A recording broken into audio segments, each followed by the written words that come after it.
How you guys doing today? Good morning. It is me again. They do call me Kraken, and this is my workshop, my little bitty workshop that's about half finished. All right, we don't even have this side framed out. This side is framed and insulated. All right, the back wall back there in the back is partially framed, partially insulated. All right. Oh, my apologies. We dropped you there for a second. We're here trying to give you guys a little bit of information on how you can make things work with a little bit less. All right, and this is part of the series that I am calling the Backyard Builder. Okay, and that's kind of what I am, and what that kind of entails, all right, is that you can do the same quality or high quality work that a lot of professionals can put out without having $1,000 table saws and $3,000 drum sanders and $800-900 joiners and all that kind of stuff. Now, there are some tools that you're going to have. I mean, some tools are just essential. Today, what we're going to do is we're going to turn our table saw into a jointer, and I've shown you it previously. What it takes to take a slab, cut it down, and to make a usable piece of lumber out of it to use for a project that I was working on. And in those comments, there was a question: what if I needed a piece of wood that was 5-6 inches in width, that was bigger than the table saw? And I'm going to address that. I am going to address that question. We're going to do a video on it, but it's going to take me a little bit of time to do the video, and it is quite cold outside and the wind is blowing, so it's not going to be today, but I do promise that video will be coming. Meanwhile, let's talk about this joiner that I did. All right, and we'll get to it. So we'll meet you outside, and we'll show you what we did.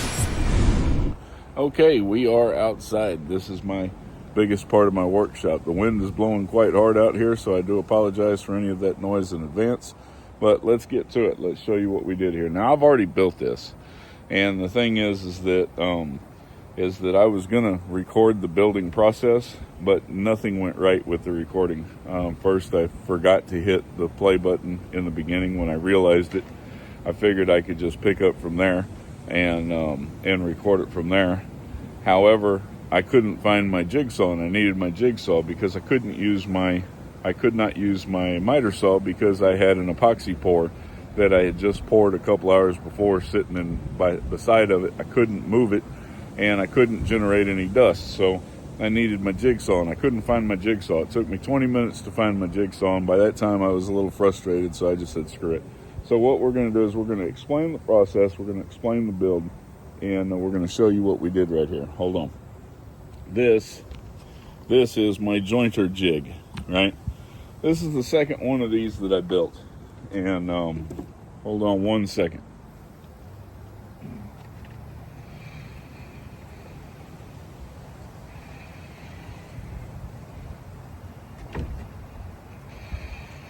What we're going to do today is demonstration. Is we're going to join these two pieces of wood. Now, I'm not going to use this wood. At least I don't think I am. This wood's kind of got a lot of rot going on right in here. Right? It's not good wood. It is oak, but this is some barn wood that I had, and we've used most of the good wood out of this. So we're not going to use it, but it does work very well for a demonstration purpose. So to begin with, I know this sounds cliche, but I built this literally out of scrap that I had laying around. As a matter of fact, there's only 2 pieces on this entire thing I even cut. And so let's pull this up and I'll show you what we've got going here. It's not pretty, right? I'm not making pretty products right here. What I'm doing is making usable tools that I can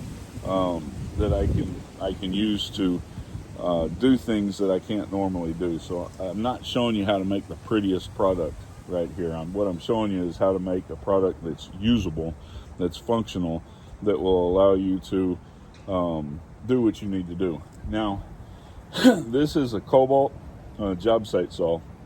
I don't recall the model number on it, but it's the newest one they have at Lowe's right now. It's $279 on sale right now. Normally it's $350. There's mixed reviews on the saw. Some people like it, some people don't. Most of the people that don't like it, you'll find, are DeWalt fanboys, which is okay. They can have their opinion. I'm not trying to change it. But the bottom line is that it's a good saw. I've used it for quite some time now. I've cut thousands of board feet on this saw, and it's done a perfect job. Now, one of the key things about this saw is it has a rack and pinion fence. So the rack and pinion fence keeps the fence square along the whole table length, regardless of where you place it at. And this is really important, because the most important aspect of this build is that your fence is absolutely square to the blade. The fence must be square to the blade. So whatever you have to do to make sure that the fence is square to the blade, that's what you need to do before you build this jig. And a rack and pinion fence is perfect for this type of jig. Second is that, let's bring you over here and we'll show you, is that this part of my fence, right? Let's get this set down here. Make sure you can see this part of my fence moves, right? And the purpose of this is so that when I've extended the fence back into the 32 inch range capacity, there's this gap right in here, and this goes over in order to hold your piece of wood, but it's lower in level than this, so it's not the same height. So your fence may differ, your fence may be a little bit different, but essentially what you're going to do is you're going to build a box around your fence. That's essentially what you're doing, is you're going to build a box around your fence. So this piece of your box, this top part of your box right here, is one of the only two pieces that I actually cut. Right, the rest of these other two pieces were just laying around. Okay, and so what I did was I put this piece up against the fence. I drew a line on the back side of it. On this side, I drew a line marking the top part of the fence, and then I measured this piece here, and I drew a line on the top part so that I know that my piece sits in this gap right here. Okay, now next what I did was I cut this piece, or I found this piece here, and like I said, I didn't cut anything. This piece was just a scrap piece I had laying around. I could have cut it trim here. It doesn't need to be up here, but I didn't see the need in cutting it. I left it as is, because like I said, this is just a tool. It's not meant to be pretty. And so if you want to cut it flush with this piece right here, by all means, go ahead and do so. But once I had this piece up here and this piece mounted, I did the same thing here. I put this piece flush up against the table saw, and I cut all the way down, or I marked all the way down. I measured my width, put another line below it so that I would have the see right here, so I would know where I'm putting my screws. I used a countersink bit in order to sink the screws in. I didn't need to do that on this side, and you can see I did not do that on this side. I did need to do it on this side because this is where your saw blade goes, and you see there's very little gap right here on the saw blade. So we don't want anything sticking out on this side. This side doesn't matter. You just need to secure it to the fence. Now it needs to be flush against both sides, because this thing doesn't need to have any movement in it, or if it does, it doesn't need to have very much. A little bit of movement is okay, because you have to be able to get it on and get it off, but you don't want it moving around. So flush against the back side of the fence, flush against the top side of the fence. Now I want this high because, for one, I want to be able to do bigger stuff. So my blade's 3.5 inches tall, and I wanted 3.5 inches. For two, I may be using this fence for a couple of other things that aren't associated with what it's originally designed for, and so if I do that, I may need a taller fence so that I can use as a guide. Now finally, put a clamp underneath of it down here, put a clamp on the bottom side down underneath here. You don't need a lot of pressure, just enough to make sure that you're tight against the fence on both sides, and then bolt in a faceplate. The purpose of this faceplate right here is when you're applying pressure going this way, you don't want the fence to move. So you want this as a stop. It's a block to keep it from moving forward, okay? Very simple. The dimensions of this will change depending on your type of saw, okay? Depending on your fence. So you measure it for your fence. I wanted it a little bit off, which it needs to be in order to have the stop block. I wanted it a little bit long so I have enough room to work with, right? Enough flat surface to work with. All right. Some of you guys suggested that I need an outfeed table, and my answer to that was that I need to build something that's weather resistant. Well, this is trash that I had laying around. So this is a wire reel, and this is just a piece of outdoor siding that I had left over. So I'm going to cut this in a circle and bolt it down to this table, and this is going to be my outfeed table. It works, right? It works. Like I said, I'm not trying to create pretty stuff right here. When I create pretty stuff, you know, it's for sale. This is something that may or may not get torn up in the future. I don't really care if it gets torn up. I can just build another one. So I'm not trying to make pretty, I'm trying to make functional. Now, the big problem with this build is here. So, problem is your riving knife. Well, your riving knife has the inset inside of the wood right here. And you have a couple of options here. First option is that you can take the riving knife off of your saw. If you take the riving knife off of your saw, then this next step is not necessary. In that case, what you'll do is you'll raise this up, bring this over flush to the side of the wheel. You'll outline the area where your riving knife is. Take your riving knife off, and then this next step, what you'll do is you'll start where your riving knife starts. Okay. Me taking the riving knife off of this table is a huge pain in the tail, and so I don't want to go through all that, right? I don't want to take it off because I don't want my riving knife off of my saw. I want my riving knife on my saw.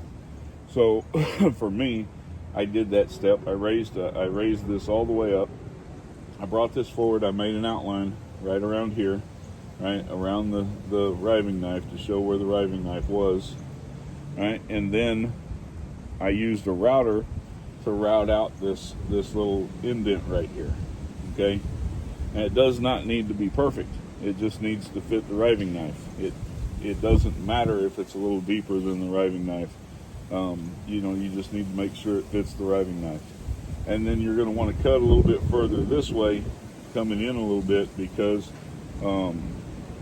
as the riving knife is rising, this is going to leave a gap right here. The saw blade is going to leave a gap, and that's going to keep the riving knife from moving forward. So you want to go ahead and router a little bit further this way. I ended up having to take it off and had to router it a second time. Okay, so the next step is for you to lower your blade all the way down. Right, you lower your blade all the way down to the lowest point that it'll go.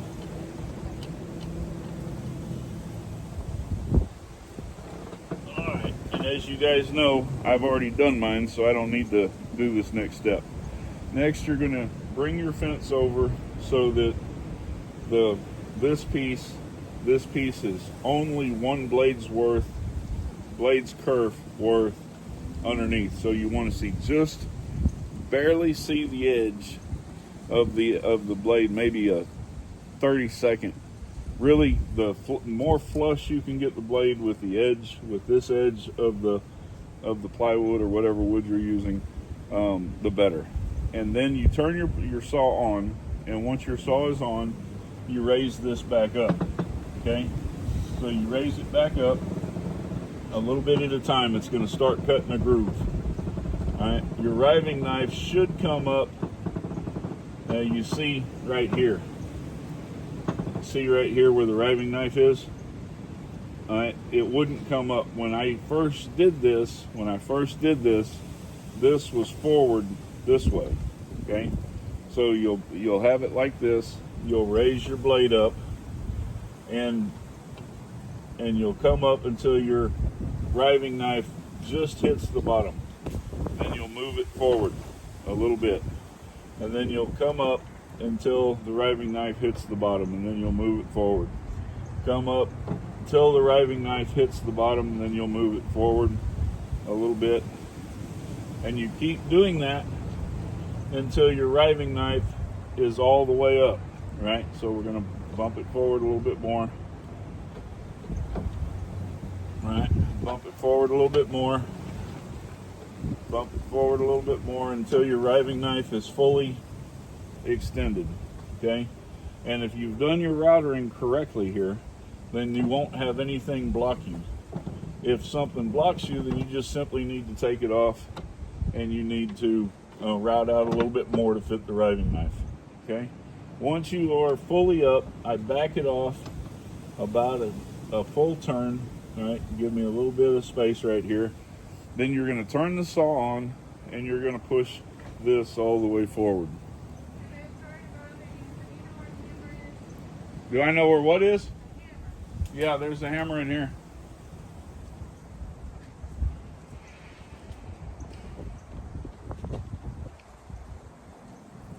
Should be on that counter right over there. Okay. Sorry about that. The wife needs a hammer. The wife gets a hammer. So, all right. So when that's done, you push this all the way forward and you cut this path out all the way down. Turn your saw off. Put this end cap back on. All right. And once you get the end cap back on, then you're ready to go. Next step is fairly simple. What we're going to do is we're going to join it. We're going to make sure everything is good. Let me pause this real quick. I'll be right back. Okay, I'm back. Sorry about that. The wife needed help finding the hammer, and so I had to pause it so I could help her out. So anyway, like I was saying, you push this all the way forward. It cuts this groove. Let me bring this to you. So it cuts this groove all the way down. This groove is the width of your blade kerf. Okay. Now, when this is on here, this blade runs flush against the plywood. This piece of the plywood runs flush against the kerf. And so what this does is it turns your table saw into a jointer. You could save, I mean, it's not a 6-inch joiner, it's not an 8-inch joiner, it's a 3.5-inch joiner. So again, you're a little bit limited with what you're able to do with it. But unless you're dealing with stuff that's 6 inches or over 3.5 inches in width, you won't ever need an actual planer. What we're going to do now is we're going to turn this on, and we're going to do an example right here. Okay? These are the two pieces of wood that I am going to try to join together. Okay? Using this that I just created. We're going to start with this piece since it's the worst.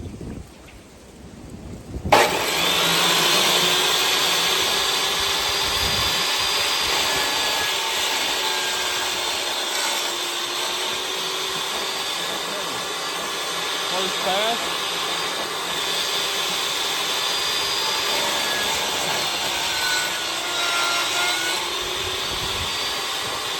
Second pass.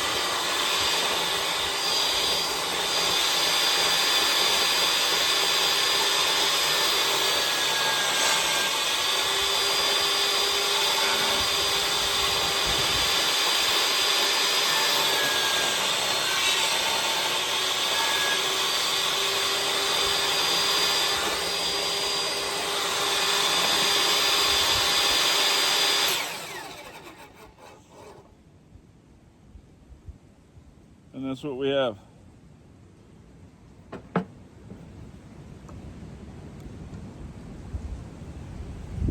Now, these are two trash pieces of wood right here. Right? You wouldn't use this wood for much of, I'm not going to use it for much of anything. But watch this.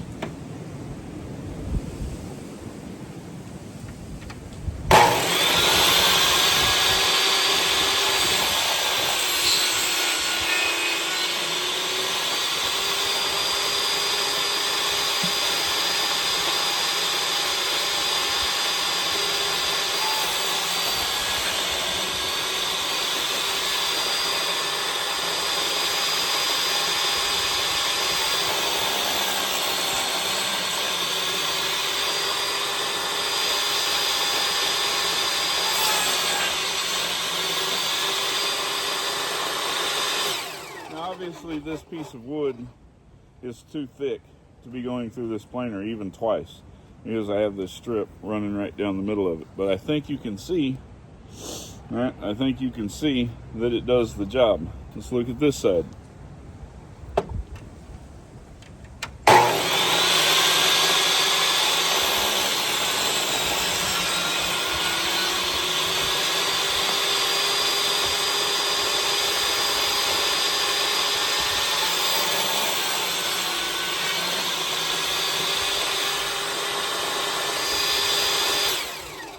So this is just an example, and if I were to actually use this to try to level a piece of wood, I wouldn't use this to level anything that was 6 to 8 inches in width. Keep to the amount of the blade that you have to work with, and this thing will work just perfectly fine. So if I were to take this off and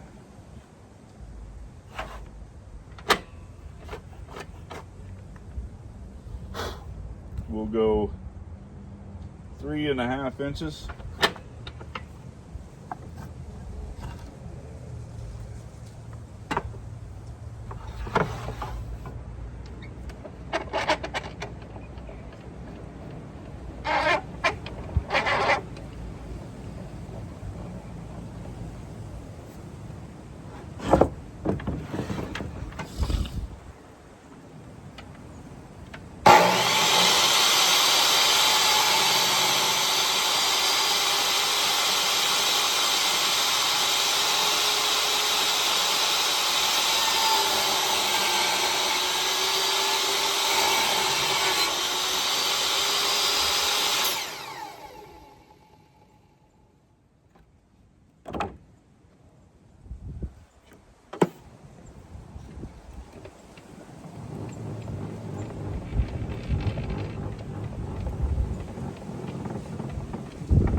All right, you're getting a little close to the blade now, so you kind of want to use something to help out a little bit.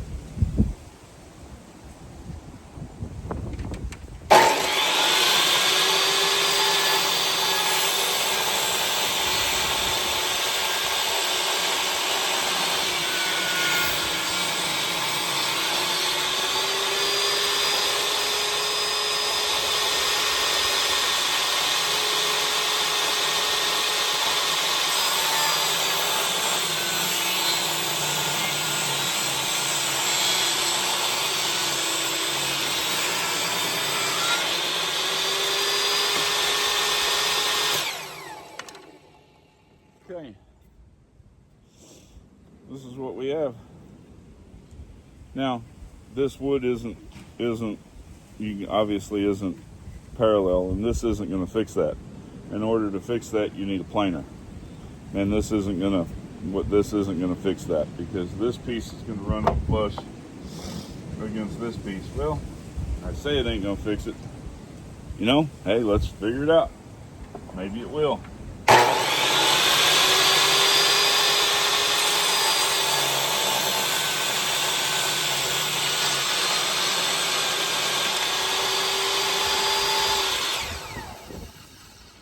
Drop my push stick. Drop my push stick. Let's try this again.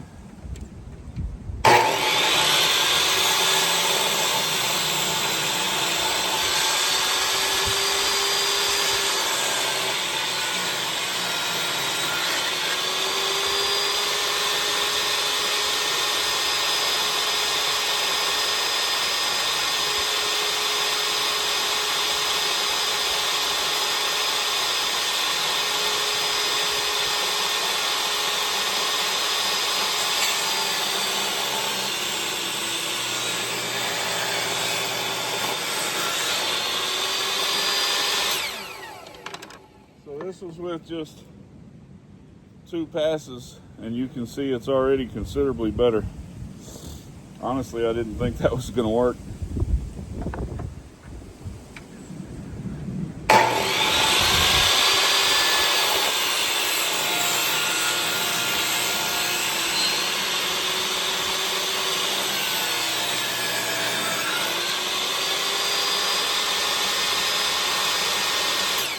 I don't know, with 3 passes, we're actually pretty straight. So, joiner out of a table saw. Now, I just use scrap pieces of trash wood. This is stuff that I'll probably never use. The wood is too damaged. There's too much wrong with it. And it's too much trouble to get to anything good on it. This is stuff that I was going to burn yesterday when I burned in my burn pile. But I decided to use it for this demonstration here instead. I hope that this has helped you guys a little bit. If you have any questions, please holler at me. Let me know. And if you have any critiques, let me know. Obviously, you can build this to look as nice as you'd like. If I wanted to go to the store and buy the materials to make this, I wouldn't make it out of this construction grade plywood. What I would make it out of is melamine. I would buy a sheet of melamine, either as a shelf or whatever. I'd buy a sheet of melamine and I would use it for that. And the reason for that is because the melamine coating on the wood makes it really slick and easy to push down.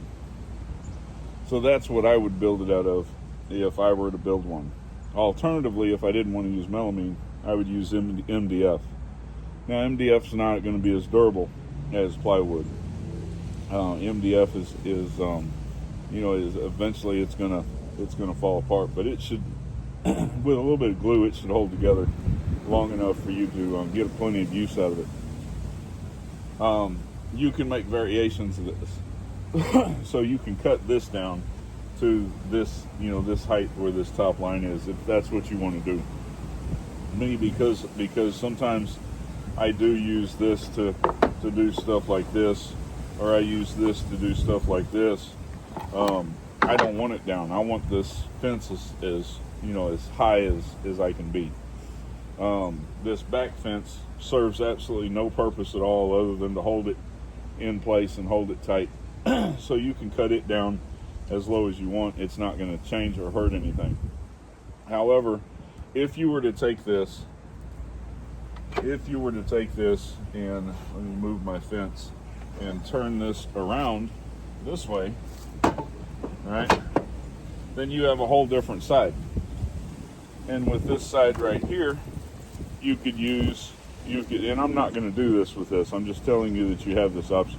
You have this whole different side right here, and with this side here, you could use this to make, any number of jigs that can help you, either cutting dados, where your jig moves, where you don't need to worry, because this side we're not blocking off, so this side can continue to move, right? So any dado where you would need to move the jig, or any jig where you would need to move the jig, you can use this. Now, personally, I'm not ever going to do that. Personally, I would use a crosscut jig for that, which I will be building next. I don't have a crosscut jig, and I happen to need one, so I will be building that here pretty soon. So anyway, that's just my quick tutorial using, I guess, what I would call redneck engineering, and that is not an insult to any of you rednecks out there. As a matter of fact, when I use the term redneck engineering, I'm using that term to describe the ability to make something out of things that other people would generally trash, throw away, or purchase, right? And so, and when I say purchase, I don't mean purchase the stuff that you'd make it out of. I mean, I'm referring to the idea that that you could go purchase a jig But instead of purchasing the jig, you find the scrap and trash that you have laying around, and you make it work with what you got. So we're going to load this up on YouTube, and I hope to get some input from you guys for you guys to let me know what you think. If you ever build one of those jigs, send me a message, shoot me a picture of it, tag me in the build, or something, so I can see your take on this. Sorry, I got something stuck in my throat. Anyway, I guess this is a good time to put it down. Please like, share, subscribe, help me get my channel out there. I am trying to grow. And the thing is that for this whole backyard builder series that I'm doing, it's about trying to show you guys that you can build nice stuff without having to buy the most expensive stuff. You can make the things in your shop work to do the things that everybody else spends thousands of dollars on purchasing.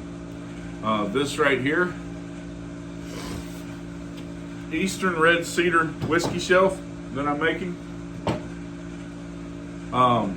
We're building this out of slabs, right? And so let me turn this around here real quick. This is part of that slab. This is part of the slab I built. I haven't even surfaced this side yet. This is another part of that slab, right? As a matter of fact, this part and this part went together, right? They went together.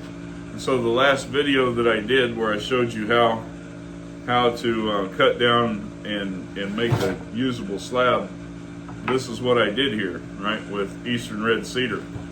I don't know if you guys can see. I don't know if you guys can see here, but that slab cost me $25, right? That's $25 for Eastern Red Cedar. The rest of that slab is over here, right? The rest of that slab's right there. I have another slab out back, outside, covered up in tarps. Out here I have another one of those, another one of these Eastern Red Cedar slabs. This is the stuff that I build out of, and this is going to be the top shelf on here, live edge top shelf. We're going to run it through a planer and get it taken care of. But this is going to be the top shelf, and this is going to get cut down here in just a few minutes, so that we can make a cabinet door up here on the top. It will open from the top upwards, but we have to considerably mill it down in order to get there.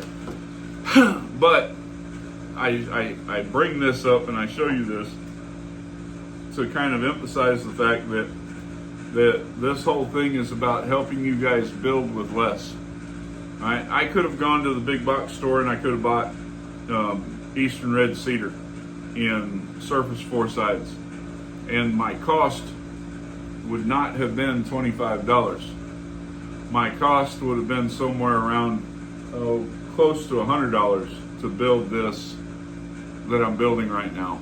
So for a quarter of the price, I can build this doing the techniques that I show you guys here. Y'all take care. Don't do anything I wouldn't do. We look forward to seeing you back, and peace out.